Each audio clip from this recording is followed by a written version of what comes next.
एक लड़के के पैर धो रहा है। सीएम का काम क्या है? सीएम का पैर धोने के लिए गठित किया आरएसएस के लोगों ने। जो आजादी हमें मिली है, हमारी आजादी नहीं है। ये संविधान विरोधी ऐसे कानून का अगर आदिवासी लोग विरोध करते हैं तो उनको नाम दिया जाता है नक्सलाइट, उनको नाम दिया जाता है नक्सलवादी, और उनको गोलियों से भूनकर मारा जाता है। तब लोगों को लगता है कोई परजीवी लोग हैं, एलियन लोग हैं, कोई आतंकवादी लोग। आज जैसे बोला जा रहा है कि बीजेपी सत्यानाश कर रही है, बीजेपी केवल सत्यानाश नहीं कर रही है, कांग्रेस की मदद से देश का सत्यानाश कर रही है। 70 साल तक फसाद के नाम पर वोटों का ध्रुवीकरण किया और अभी वो ईवीएम मशीन में गड़बड़ी करके कांग्रेस और बीजेपी मिलकर सत्ता उपभोग कर रहे हैं। साथियों, 2023 में बीजेपी के लोगों ने एक कानून पास किया, वन संरक्षण संशोधन अधिनियम 2023। ये विधेयक बीजेपी के लोगों ने लाया। राष्ट्रपति महोदय आदिवासी है,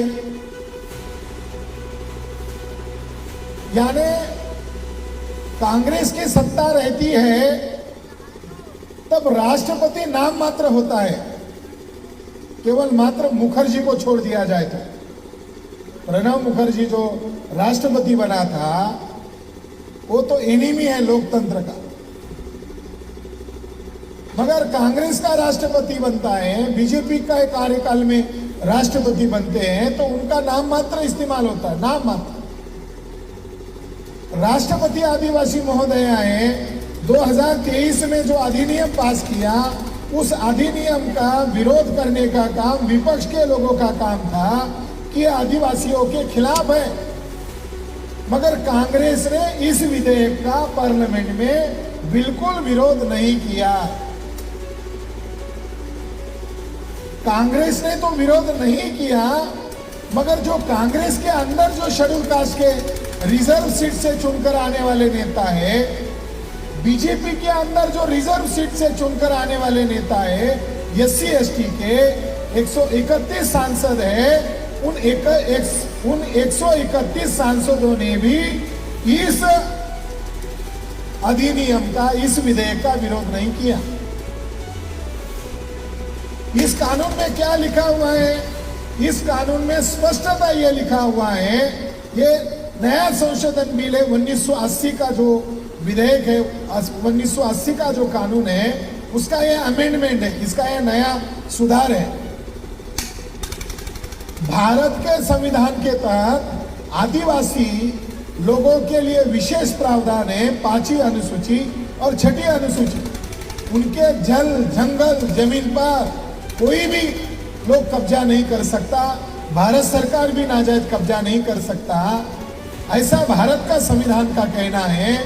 मगर ये वन संरक्षण संशोधन अधिनियम 2023 का ये कहना है कि जो आदिवासियों का लैंड है, 5वीं अनुसूची और 6ठी अनुसूची के तहत उसके वास्तविक मालिक वही है, उस लैंड को प्राइवेट लैंड घोषित किया जा सकता है और पूंजीपतियों को दिया जा सकता है और डेवलपमेंट के नाम पर दिया जा सकता है।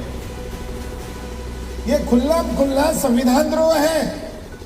संविधान में ऐसा प्रावधान नहीं है, इसके बावजूद ये काला कानून पास किया गया।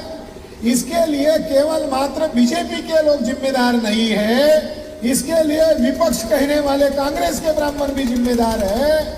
और उनका जो गुलाम फैक्ट्री है, पुना पैक के जो आधुनिक पुना पैक है, पॉलिटिकल रिजर्वेशन, जिन्हें बाबा साहब अम्बेडकर दलाल और बड़वे कहते थे, वो 131 सांसद लोग, हमारे समाज के लोग, उन मनोवादी लोगों के इशारे पर हमारे लोगों के अधिकार छीनने का उन लोगों ने काम किया। साथियों, तथाकथित आजादी को हासिल किए हुए ये कह रहे अमृत महोत्सव, अमृत काल चल रहा है। अमृत काल में क्या कर रहे हैं? गाय का गोबर खिला रहे हैं, गाय का मूत्र पिला रहे हैं। ये अमृत काल है। अमृत काल में क्या हो रहा है? आरएसएस का आदमी आदिवासी लड़के के मुंह पर पेशाब कर रहा है, उसको पेशाब पिला रहा है। ये अमृत काल है आजादी का। और उस समय का सीएम मध्य प्रदेश का एक लड़के के पैर धो रहा है। सीएम का काम क्या है?